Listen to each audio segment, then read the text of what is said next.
우리 한 목소리로 같이 읽겠습니다. 유순한 대답은 분노를 쉬게 하여도 과격한 말은 노를 격동하느니라. 지혜 있는 자의 혀는 지식을 선히 베풀고 미련한 자의 입은 미련한 것을 쏟느니라. 여호와의 눈은 어디서든지 악인과 선인을 감찰하시느니라. 올량한 혀는 곧 생명나무라도 패려한 혀는 마음을 상하게 하느니라. 아비의 훈계를 업신여기는 자는 미련한 자요 경계를 받는 자는 슬기를 얻을 자니라. 의인의 집에는 많은 보물이 있어도 악인의 소득은 고통이 되느니라. 지혜로운 자의 입술은 지식을 전파하여도 미련한 자의 마음은 정함이 없느니라. 아멘. 오늘은 대화에 대해서, 말에 대해서 함께 은혜를 나누기 원합니다. 관계의 축복을 경험하기 위해서 말의 중요성은 아무리 강조해도 지나치지 않습니다. 말의 위력을 이해해야 돼요. 말은 단지 소리가 아닙니다. 쨍그렁쨍그렁 하는 북소리도 아니고 강아지가 깡깡거리는 그런 소리도 아니고, 말은 창조하는 능력이 있고 삶을 세우는 능력도 있고 파괴하는 능력도 있어요. 말이 잘 사용되면 인생이 회복되고 말을 잘못 사용하면 인생이 파괴됩니다. 윌리엄 디엄이라고 하는 그 사람이 쓴 감동을 창조하는 인간관계라는 책에 이런 내용이 있습니다. 여러분 한번 들어보시기 바랍니다. 몇 년 전 로스앤젤레스 근처의 생 페르난도에서 5살 난 어린이가 죽은 일이 있었다. 어느 날 그 아이는 자기의 의붓아버지에게 이렇게 말했다. 아빠, 나는 결코 아빠를 즐겁게 해드릴 수 없어요. 나는 결코 좋은 일을 할 수 없어요. 저는 죽고 싶어요. 좋지 못한 언어 습관을 가지고 있던 의붓아버지는 그 아이에게 그럼 가서 죽어 라고 말했다. 그의 엄마의 말에 따르면 그 어린아이는 방으로 들어가서 문을 잠그고 침대에 올라갔다고 한다. 그리고는 스스로 목을 매 자살을 했다. 그 어린아이는 자살을 한 것이다. 이 사건이 그 지방 관료들의 주목을 끌었을 때에도 그 의붓아버지는 기소될 수 없었다. 그가 아이를 때려 죽인 것이 아니기 때문이다. 그러나 그는 말로 그 아이를 죽였다. 말은 실제 역사하는 능력이 있어요. 잘못된 언어 습관이 한 아이의 목숨을 빼앗아가는 것입니다. 그래서 잠언에서는 죽고 사는 것이 혀의 권세에 달렸나니 혀를 쓰기 좋아하는 자는 그 열매를 먹으리라. 말은 잘하면 굉장한 축복이 반면에 잘 못하면 재앙입니다. 말 한마디로 사람이 죽기도 하고 살기도 하고 천냥빚이 갚아지기도 하고 엄청나게 그 중요한 일들이 말 한마디에서 좌우되는데, 우리가 그 말에 대해서 배우는 것이 참 중요합니다. 우리는 다양한 언어로 대화를 하지요. 화를 내기도 하고 울기도 하고 웃기도 하고 우리의 표정으로 수백 가지 말을 하는 거예요. 말로는 뭐 그러지요 그러면서 표정은 싫은 거 우리가 많이 느꼈잖아요. 마지못해 하는 느낌들, 그거 다 말입니다. 때로는 침묵으로 말 안 한다고 말이 아니라 침묵하는 것이 말입니다. 아빠 나 사랑해. 아무 대답을 안 해요. 그럼 뭐예요? 그리고 고개 싹 돌려요. 너 안 사랑해. 너 보기 싫어. 그런 얘기를 말 안 하고도 표현하는 거 아니에요. 선물을 주면서도 우리의 마음을 표현하고 말을 하는 것입니다. 우리의 언어는 마음을 전달하는 수단이에요. 우리가 말을 할 때, 대화를 할 때 중요한 것은 내가 말을 왜 하는가. 그냥 나오니까 말하고 생각나니까 말하는 것은 말이 아닙니다. 그것을 넘어서서 내가 말하는 목적이 뭐고 대화를 하는 목적이 뭔가를 늘 의식하지 않을 때는 우리는 무심결에 우리 지금까지 살아왔던 대로, 왜곡된 대로 그냥 막 살게 돼요. 우리 말 한마디 한마디가, 대화 하나하나가 매 순간마다 관계에 영향을 미치는 거예요. 관계가 더 쌓아지기도 하고 관계를 깨트리기도 하고. 말은 참으로 중요합니다. 우리가 그 말을 할 때 늘 의식하고 기억할 것은 내가 이 말을 통해서 사람과의 관계, 그 사람과 관계를 세우기 위해서 나는 말을 한다. 관계를 깨트리기 위해서 말을 하는 것이 아니라 나는 관계를 세우기 위해서 말을 한다. 어떤 사람들은 대화를 하면서 꼭 이기려고 그래요. 꼭 결론을 내가 내려고 그래요. 그래서 관계가 깨지면은 이긴들 무슨 의미가 있겠어요. 내가 져더라도 관계가 더 좋아질 수 있다면 그것은 오히려 거꾸로 이긴 거예요. 말은 항상 관계를 세우기 위해서 말을 해야 되겠다라고 하는 목적의식을 분명히 가는 거예요. 신앙생활도 참 그런데 내가 신앙생활하는 목적이 뭔가? 자식들 잘 되고 사업 잘 되고 뭐 그렇게 기복적으로 신앙생활 어느 순간 하다 보면 실족합니다. 그리고 나서 방황하는 거예요. 신앙생활 목적은 그런 거 아니에요. 하나님의 나라와 영광을 위해서 하나님을 영화롭게 하기 위해서 신앙생활하는 것이고 하나님을 알아가는 것이 신앙생활하는 거예요.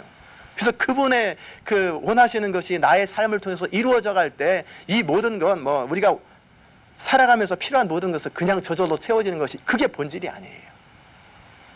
대화는 그러기에 참 중요하고 대화의 중요성을 목적을 정확하게 깨달아야 합니다. 대화는 서로를 표현하는 수단이기 때문에 중요한 거예요. 내가 누군지 표현하지 않으면 상대방은 몰라요. 근데 우리의 착각은 뭐냐면 내가 말 안 해도 상대방이 알아주길 바래요.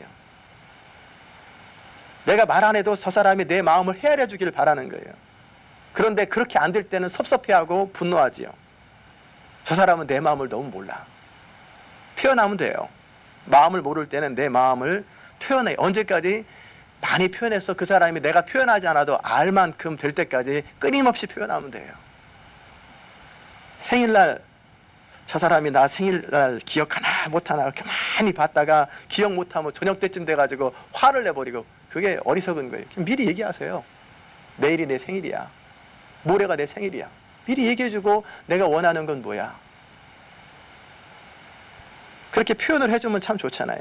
그런데 표현 안 하고 나서 그 마음이 상해가지고 다 차곡차곡 당신은 항상 뭐 제대로 하는 게 없어. 이게 쌓여가지고 그리고 나서 표현 안 한 상태에서 원망이 쌓이는 거예요. 표현하지 않으면 몰라요. 사람은 표현하라는 거예요. 표현하라고 하나님께서 언어를 주신 것입니다.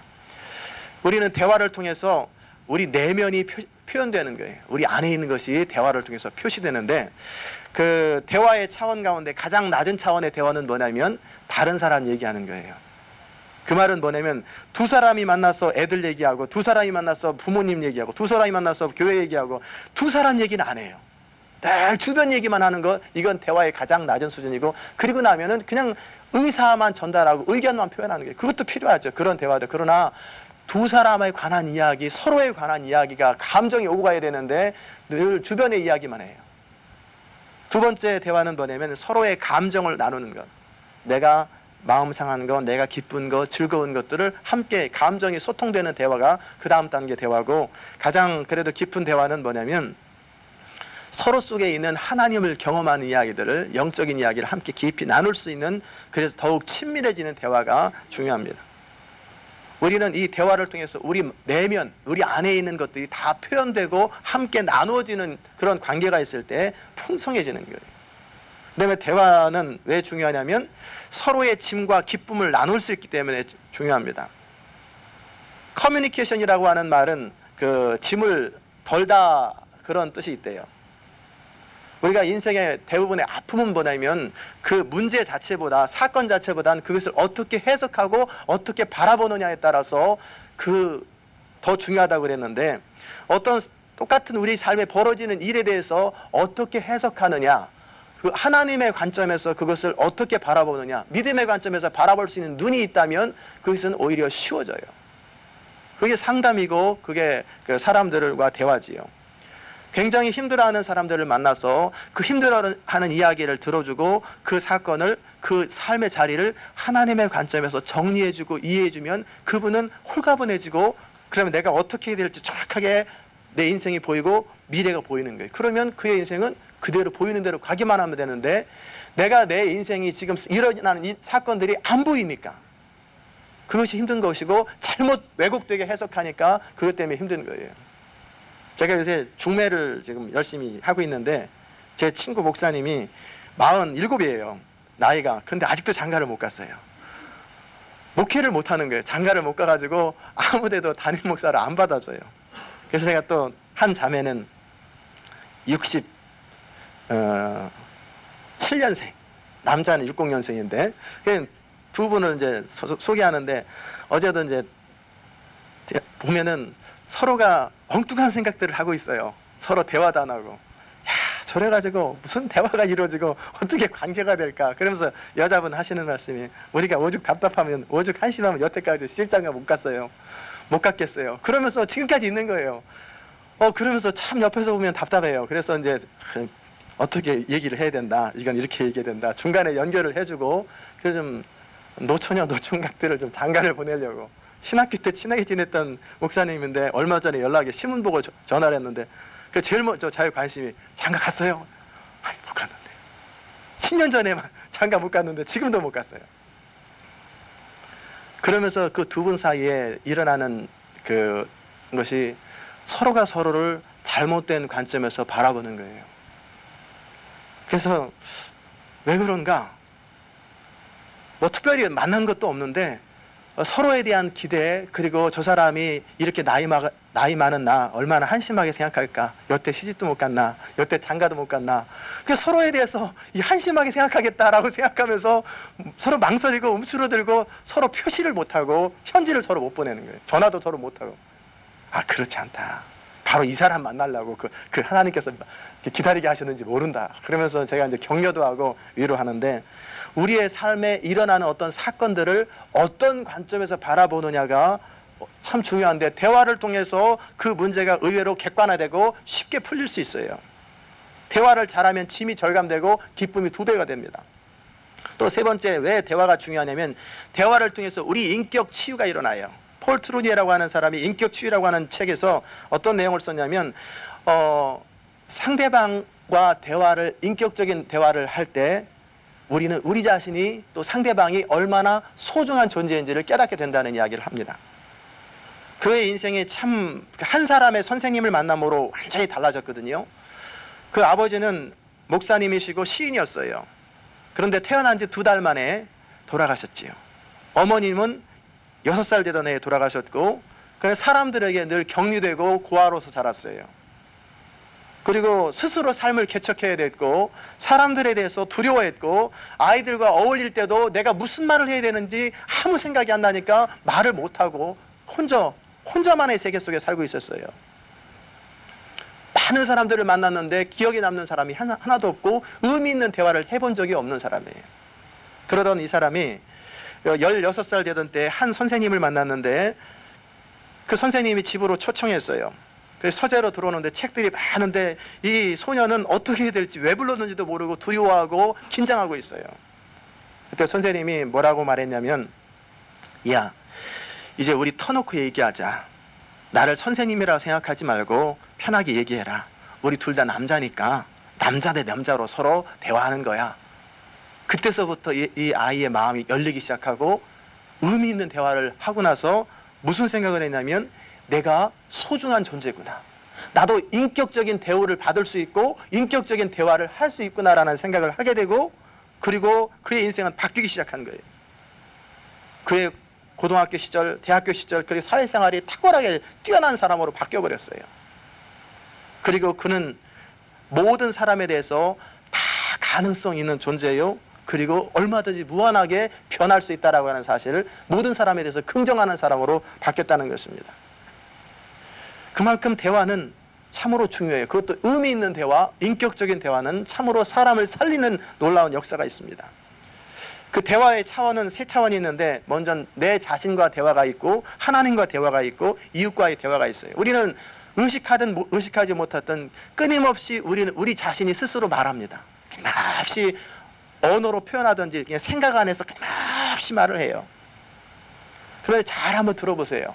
여러분이 스스로 여러분 자신에게 하는 말을 들어보시면 부정적인 언어를 많이 사용하는지 긍정적인 언어를 많이 사용하는지 스스로 느낄 거예요.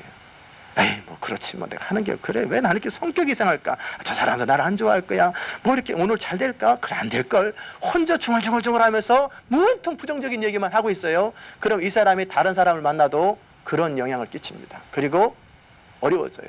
반면에 내 자신에 대해서 스스로 말할 때, 야, 나는 참 은혜가 넘치는 사람이다. 하나님이 나를 이렇게 사랑할까? 야, 오늘도 무슨 일이 벌어질까? 야, 그렇지. 똑같은 현상을 바라봐도, 야, 긍정적으로 혼자 말하고 혼자 생각하는 것.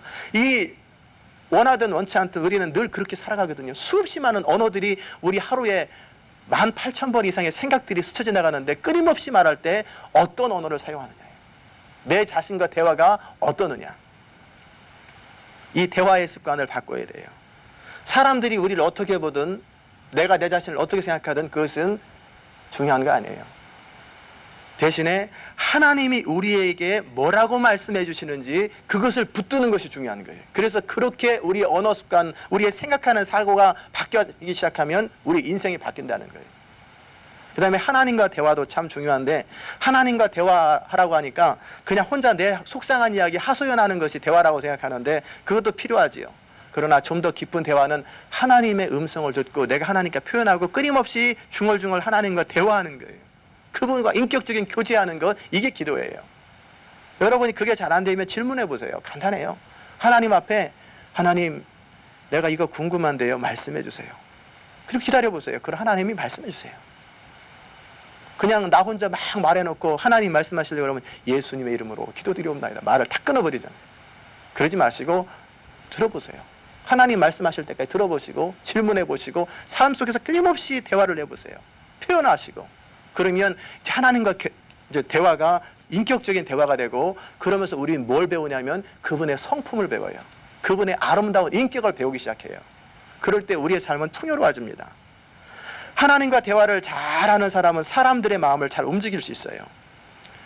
하나님께서 우리의 기도를 들어주셔서 내가 만나 대화하는 그 사람의 마음을 움직일 수 있거든요. 왕의 마음이 여호와의 손에 있음 같이, 마치 보의 물과 같이 임의로 인도하시느니라. 논둑에 그 물꼬를 트는 것처럼 하나님은 사람의 마음을 임의로 그의 인격을 상하지 않는 범위 안에서 얼마든지 역사할 수 있어요. 환경을 통해, 상황을 통해서 얼마든지 우리가 만나는 그 사람을 마음을 바꿀 수 있는 거예요. 생각을 바꿀 수도 있고요. 그 다음에 환경을 통해서 못 보게도 하시고 보게도 하시고 그렇게 하실 수 있어요.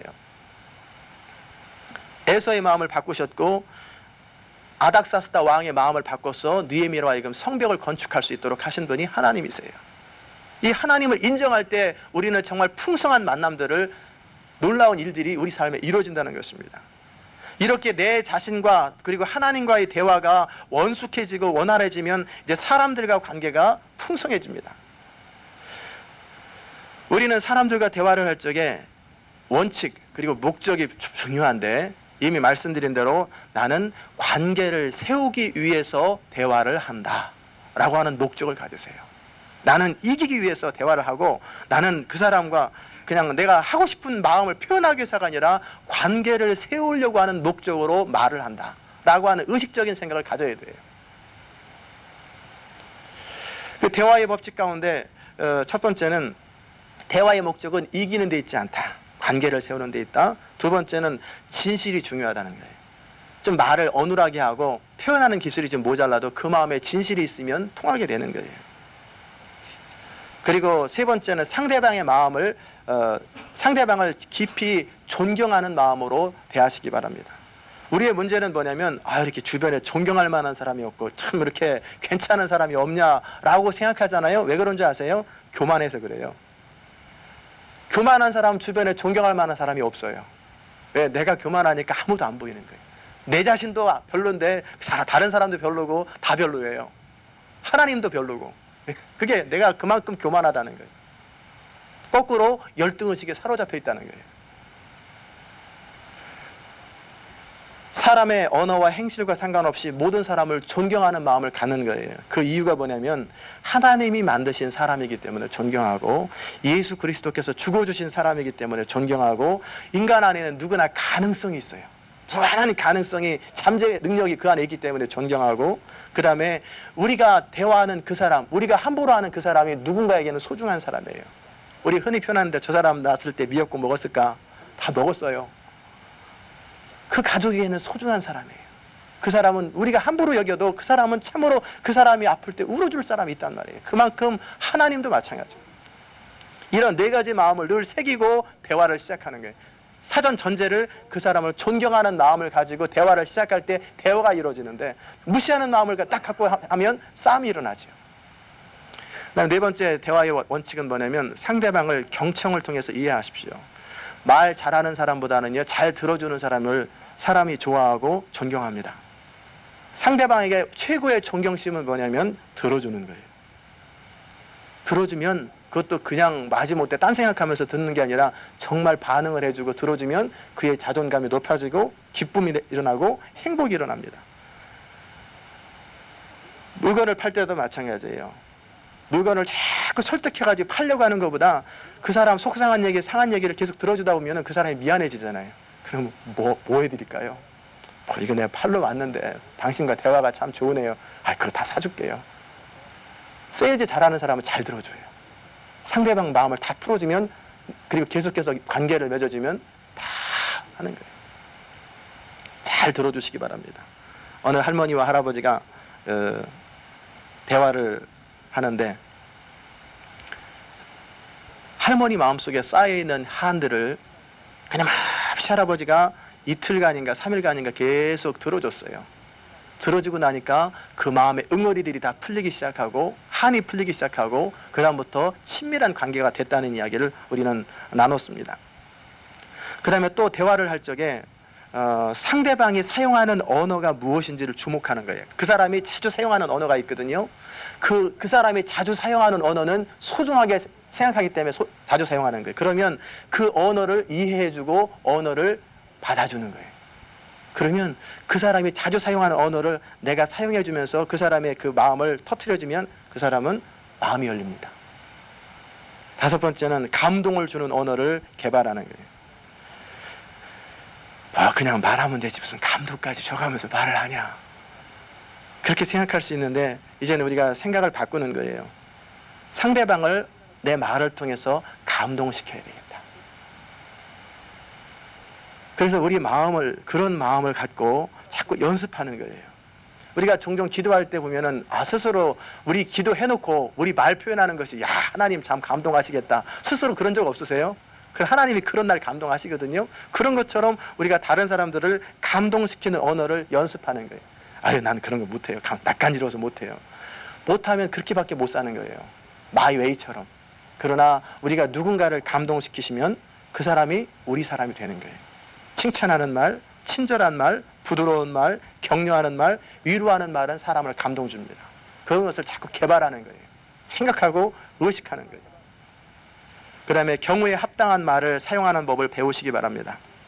대화에 탁월한 사람은 그때그때 해야 될 말인지 안 해야 될 말인지 생각하고 말을 합니다.